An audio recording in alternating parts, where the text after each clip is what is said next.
Hello everyone and welcome back to the Great Book of Grudges. My name is Nathan and today we're going to talk about Wurrzag. So we know that Wurrzag is getting a new start position in the next DLC and update 6.0. Alongside that, the Savage Orc Shaman is coming alongside it in the DLC. Now we know pretty much where he starts, so I've been able to use a mod to put him in there and I'm pretty excited. You see, the Savage Orcs are my favorite type of orcs. I've painted 207 days. There's going to be a video coming out very soon about that. They've always had the best playstyle for me and yeah, I mean, it's silly, right? They don't have to focus on using machines or chariots. It's just go in, do some damage, and that's it, right? It's simple, but it's an orky thing. So I've been thinking about Wurrzag moving, and I've been thinking, well, you know, he could do with a nice little rework just to make him quite unique. And I would say it's not out of the question, considering that, you know, Balthasar Gelt got a pretty tasty rework. So did Karl Franz. The idea is, if we can eventually get all the factions being unique like right now they are for the Empire, even if it's something basic like, say for example, Volkmar the Grim, well, everyone will be in a better spot because you'd have a little bit of unique playstyles. Obviously Skarsnik and Grom the Paunch have their own unique stuff. We're expecting Gorbad to have that too. Well, it's pretty much confirmed. So, you know, a little bit for Grimgor, a little bit for Azag, and most importantly, a little bit for Wurrzag. So briefly, we don't know the exact start position, but I would say that the Southlands works out quite well. I've been able to play a little campaign in my own time just by using the change starting settlement mod, and yeah, it's pretty good.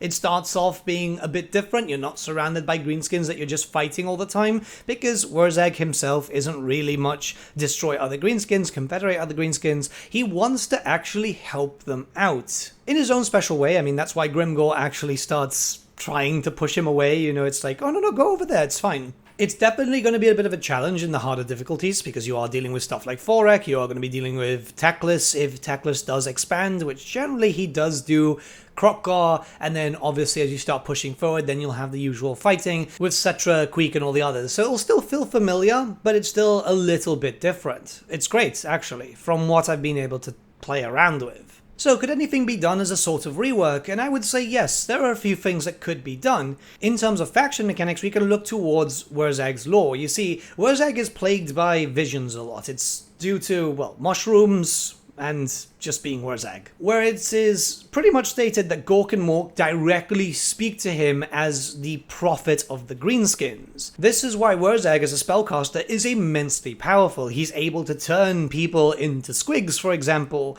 which is a big part of his foundationary lore. So what could happen is an RNG-based questing system which is supposed to allow you to support the other Greenskin tribes. This means, you know, sending them troops, maybe even helping them out in wars. Now that might not sound like the most interesting thing, but it's all for a bigger purpose. You see, Wurrzag's actual goal in life is to find someone known as the Once and Future Git. This would be the war boss that would be heralding a golden new time for the Greenskins. Lots of fighting, lots of killing, and lots of scrapping. So essentially you could be helping out a bunch of different Greenskin tribes, trying to find which one to crown the Once and Future Git. This could be done with a series of progress bars, and as factions get destroyed, that bar does get smaller. You know, you won't have as many because now Gorbad's faction is gone, say for example, or Grom's is gone. In the lore, especially during the end times, the Once and Future Git wasn't actually just one war boss, it was two.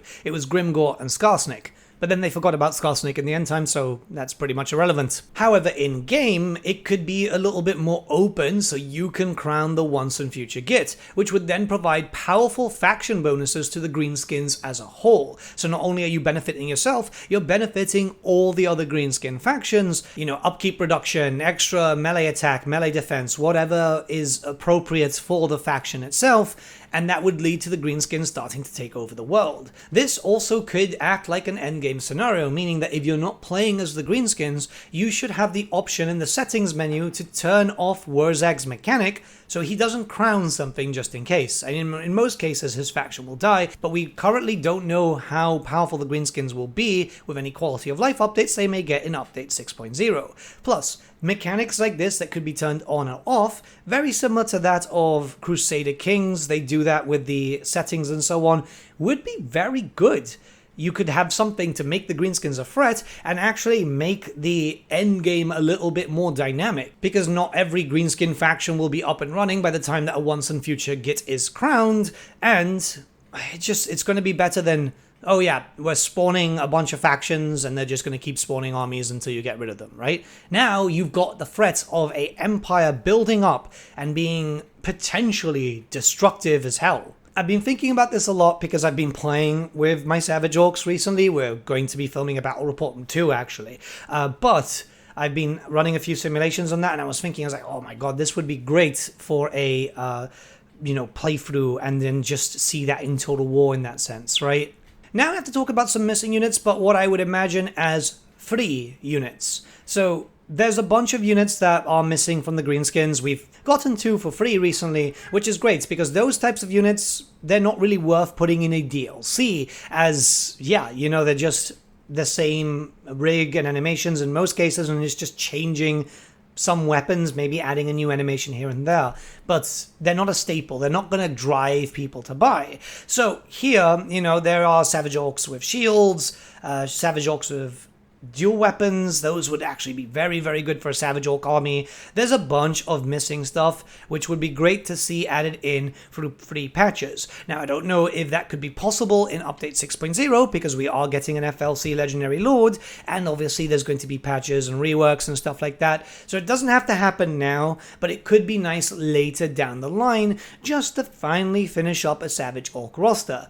In the perfect world, and this is just me being very hopeful, we'd end up seeing as many of the variants of missing units for all the factions as possible, because variety is quite important, and the Greenskins have one of the most diverse rosters in Warhammer Fantasy, purely because the book had just so many options, right? Just in the basis of the generic Savage Orcs, so not even a big one, you could have them with hand weapons and shields, dual weapons, spears and shields. Now, we're not needing the standard without shield, to be honest, but it would be nice to have the dual weapons and everything else, as much as possible there, because that means that if you want to have a full Savage Orc playthrough, you can. Lastly, this is something that falls under the Greenskins generally because they're mount options, but would fit rather nicely for a Savage Orc build, Feral Wyverns, right? Like, we have Wyverns as it stands, you can get them with your characters, you can get them as mounts. Having them as single entity flying monsters, kind of like having a dragon essentially, but weaker and so on. It's not a deal breaker if they don't come in, but it would be kind of nice. In terms of Lord and Hero choices, it does look like they're going to be in the DLC, because we're getting the Savage Orc Shaman, but I think they meant the Great Shaman. Obviously, we're missing like the Big Boss, we're missing the generic Standard Shaman too, and a Savage Orc War Boss. It would be nice to have all of them, because sometimes you don't want a Caster Lord, sometimes you want the Melee Lord, and it's always good to have the option. But again, this is going around the issue with the Greenskins just having stupid amount of options.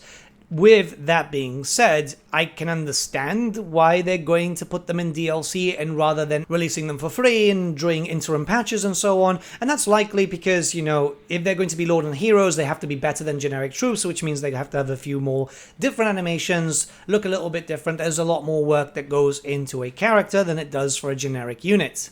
But I'm hoping, since we're generally quite lucky when it comes to FLC, at least we were during Warhammer 1 and Warhammer 2, a little hero here and there, or a Lord option, generic one, would be awesome, especially since it looks like these DLCs are quite popular.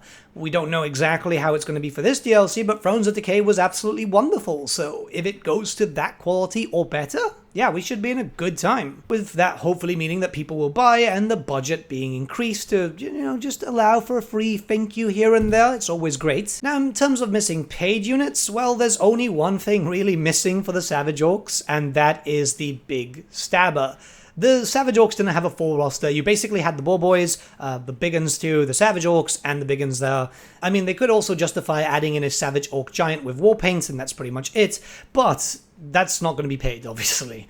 Though, I could see one unit, it's just going to be a bit tough for them to implement, that being the Big Stabber. So the Big Stabber was a unit upgrade, so what you would do here is build up the Big Stabber and replace 2 Orcs, and what it helped is to basically do some damage towards, well, essentially just like impact hits. At least that's how it's running now in Warhammer the Old World, which is just an upgrade. It's not you have to have it represented, which is a bit of a shame. I've still built mine up and painted those two because they're fun, right? But in the lore, the Big Stabber had a lot more to do, because the Big Stabber was there to basically kill large monsters. Yes, it was an anti-large thing in terms of what it was used for, which is really weird if you think about it that way. But it could be implemented as part of the DLC, and imagine that it's going to be, since we're getting the Savage Orc Shaman for the DLC also, so it just really fits as a weapons team. So when it came to any of these unit upgrades that happened in the tabletop, for example, the weapons teams and so on, they were just turned into separate units. And I could see that happening here, where you've got an anti-large weapon upgrade. What could be done is the Big Stabber could be renamed to a Big Totem, or have a Stabber and a Totem, and it could provide some buffs for your units, kind of like a Grail Reliquary, just to make them a little bit more useful, right? Because, like, yeah, it's great to have a weapons team, which is great against, like, large targets if you're dealing with lizard men and so on, but it'd be very, very situational. It still should do decent damage in melee, because at the end of the day, you know, it's an orc thing, so it should do a little bit of spread. You could use it as a kind of cleaver, but not really. It's a weird thing. I mean, in the tabletop, literally, as I've used it recently in Warhammer the Old World, it pretty much just worked like impact hits, like a chariot, which doesn't really translate very well.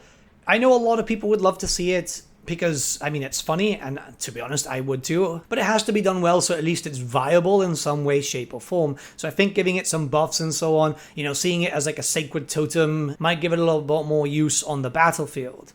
It's just an idea. It's obviously just an idea. Everything here is just pretty much an idea. But I've been thinking about Wurrzag a lot, man. I painted his model, actually. It was the Finecast version, which, oh boy, it's not good. But, I mean, it worked out a little bit better. The cast didn't have that many flaws. If you guys have painted minis before, especially the Finecast stuff, you'll know what I mean. You guys might have some better ideas in terms of implementation, especially with the Big Stabber. So let me know your thoughts in the comments below. Let's start a bit of a discussion. It's just, man, I really want Wurrzag to feel a little bit more unique at the moment. Well, I want it for every single character, but Wurrzag I'm just more attached to. And given that Creative Assembly are committing to fixing up a bunch of stuff, and, you know, the whole Savage Orc Great Shaman thing, hey, there's a chance. But yeah, have a great day, guys. I'll see you all again very, very soon. Should be back to normal schedule now, by the way. It's just, I've been sorting out a bunch of stuff in the back end, and it's been frustrating. See ya.